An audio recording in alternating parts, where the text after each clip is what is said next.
mga meron tayong titikman ngayon. Butcheron siya. Trending kasi to eh. So, nainit ako. Tatama ko. So, kaya bumili ako. Nabubuksan na natin siya mga mini. Ayan.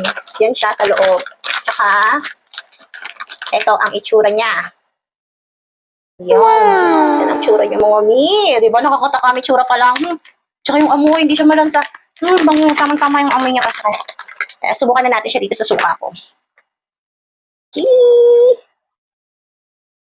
Oh my God, sarap humigop.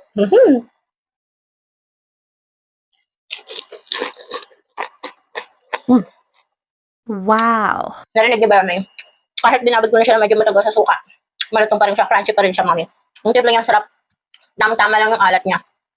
At saka syempre, hindi siya mamantika. Yung iba kasi mamantika, di ba? Hindi.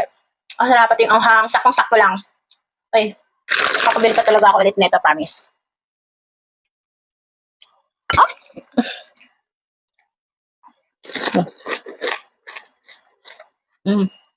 Narinig niyo? Bata. Ano itong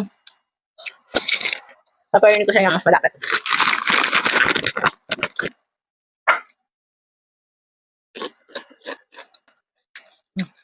Wow! Ang sarap yung mali. Hindi kayo magsisisay kapag tinikman nyo to. Hindi sayang pera nyo dito, maniwala. I promise.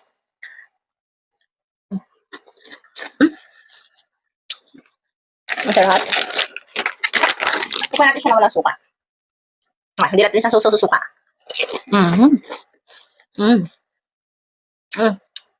Mas malalasa mo yung timplang hangin pag walang suka. Ang sarap talaga. Alam mo, actually, pwede siya ulam sa kanin. Parang gusto ko magkanin, pero diet ako eh. Next time na lang, pag umaga. Actually, gabi na. Mag-alam na alas 12 na. Midnight snack lang. Crave lang kasi ako. So, ayan. Sarap talaga. Para maubos ko siya.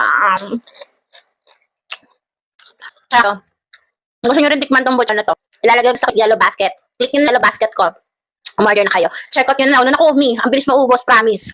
Sa amin nang umu-order kasi ang sarap niya, nagre-repeat order. Kaya yan, hindi na uubos. Kaya pag may nakita pa na, available pa dyan sa yellow basket ko, i-grab mo na, i-click mo na yung yellow basket, check out mo na. Okay?